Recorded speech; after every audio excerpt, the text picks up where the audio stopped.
سفر کا مہینہ شروع ہونے سے پہلے ہاتھ کی انگلیوں پر صرف 15 بار پڑھ لو۔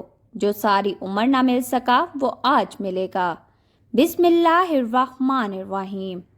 ناظرین، جیسا کہ آپ جانتے ہیں کہ محرم الحرام کا مہینہ ختم ہونے والا ہے۔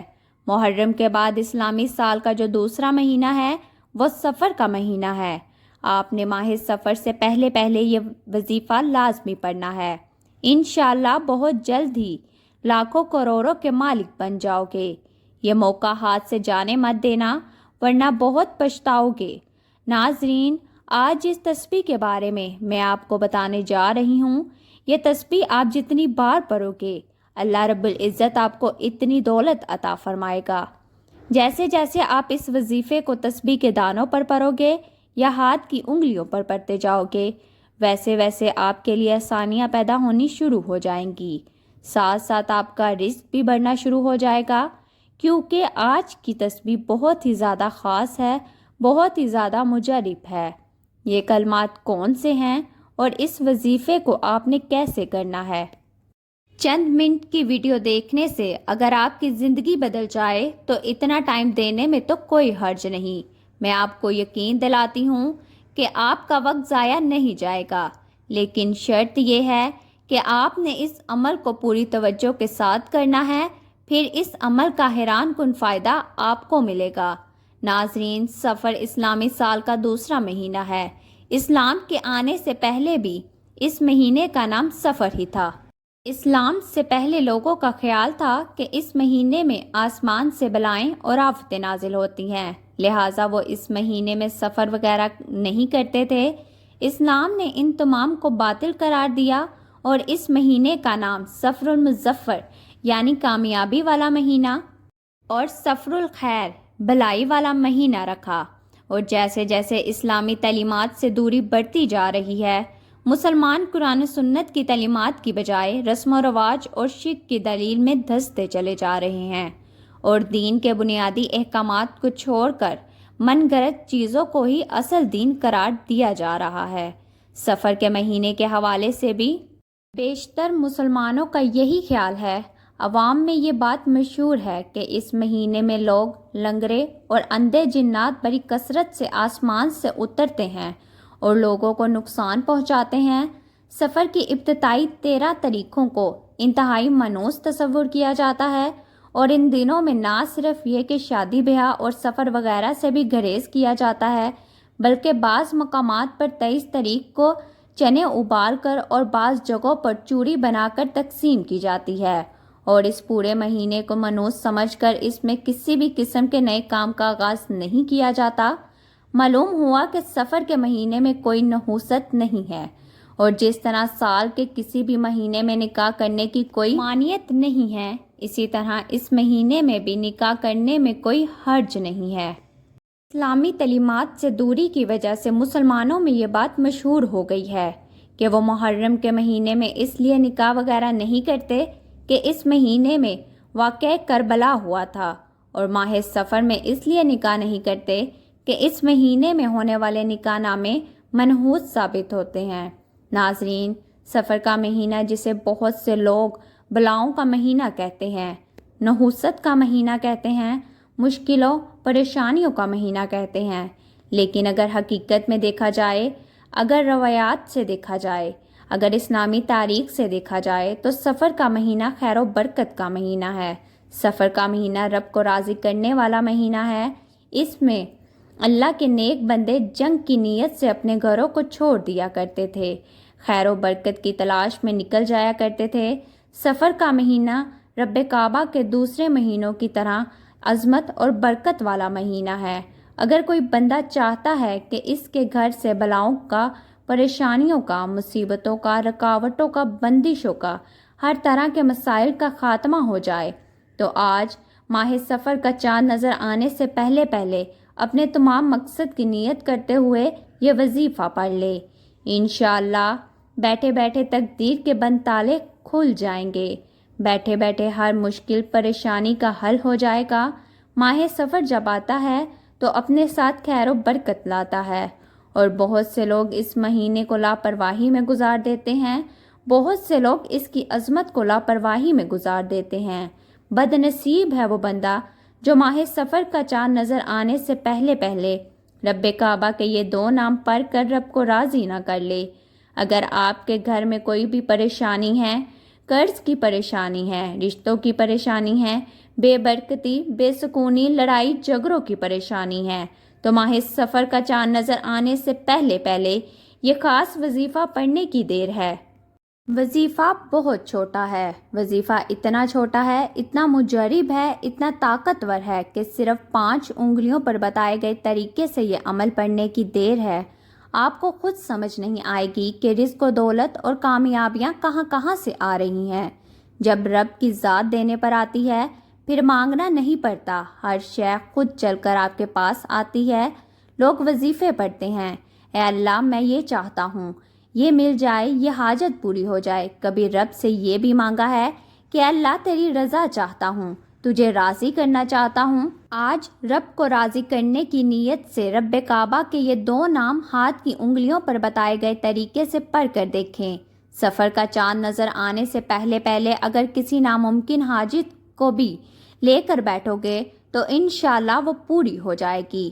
وقت کی نزاکت کو مد نظر رکھتے ہوئے آئیے ناظرین آج کے اس بابرکت عمل کی طرف چلتے ہیں، لیکن اس سے پہلے اگر آپ اس چینل پر نئے ہیں اور آپ نے ابھی تک اس چینل کو سبسکرائب نہیں کیا تو خدارا اس چینل کو ابھی سبسکرائب کر لیں، کیونکہ ایسے بہت سے وظائف، بہت سے اعمال آپ کے حوالے ڈیلی بیسس پر کرتی رہوں گی۔ اب عمل کیا ہے؟ ماہ سفر کا چاند نظر آنے سے پہلے پہلے جب چاہیں، جس وقت چاہیں، یہ وظیفہ پڑھنے کی مکمل اجازت ہے۔ نہ ہی وقت کی کوئی پابندی ہے، نہ ہی جگہ کی کوئی قید ہے۔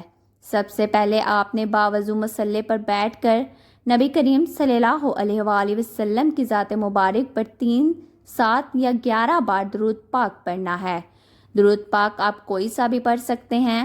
آپ صلی اللہ علیہ وآلہ وسلم پڑھ لیں، یا صلی اللہ علیہ محمد پڑھ لیں، یا پھر آپ نماز والا درود ابراہیمی پڑھ لیں۔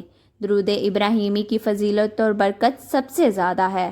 درود پاک پڑھتے ساتھ ہی فوری طور پر آپ نے سب سے پہلے اپنے مقصد کی نیت کرنی ہے۔ آپ کو رزق چاہیے، دولت چاہیے، گھر چاہیے، گاڑی چاہیے، قرض دار ہیں، قرض سے نجات چاہتے ہیں، میاں بیوی میں محبت کی کمی ہے، کچھ بھی مانگ لو۔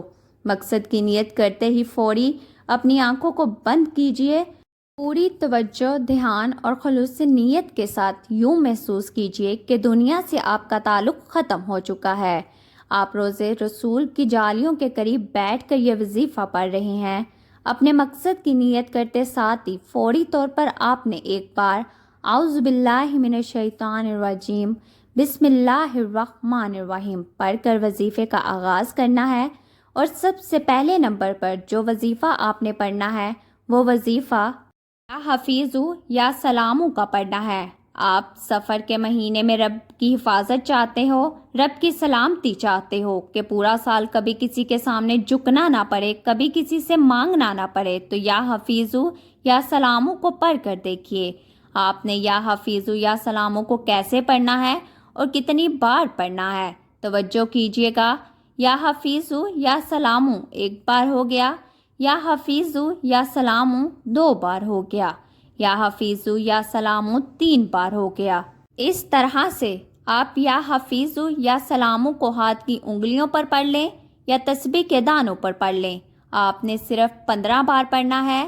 15 بار یا حفیظو پڑھنے سے ہر طرح کی مشکل، پریشانی، رکاوٹوں اور بندشوں کا خاتمہ ہو جائے گا، اور یا سلامو پڑھنے سے میرا رب اتنا نوازے گا کہ آپ کو سمجھ ہی نہیں آئے گی کہ یہ رزق، یہ دولت، یہ کامیابیاں کہاں کہاں سے آ رہی ہیں۔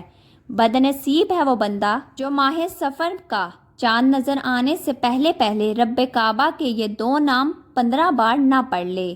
جب آپ پہلے نمبر پر 15 بار یا حفیظو یا سلامو کو پڑھ لیں تو اب آپ نے دوسرے نمبر پر کون سا وظیفہ پڑھنا ہے؟ اب آپ نے دوسرے نمبر پر سورۃ کوثر کو پڑھنا ہے۔ سورۃ کوثر کی تلاوت سماعت فرما لیں۔ بسم اللہ الرحمن الرحیم۔ انا اعطیناک الکوثر فصلی لربک وانحر انا شانئک ھو الابتر۔ آپ نے دوسرے نمبر پر سورۃ کوثر کو صرف 7 بار پڑھنا ہے۔ صرف 7 بار سورۃ کوثر پڑھنے سے رزق اور دولت کا طوفان آ جائے گا۔ انشاءاللہ جلد ہی لاکھوں کروڑوں میں کھیلو گے۔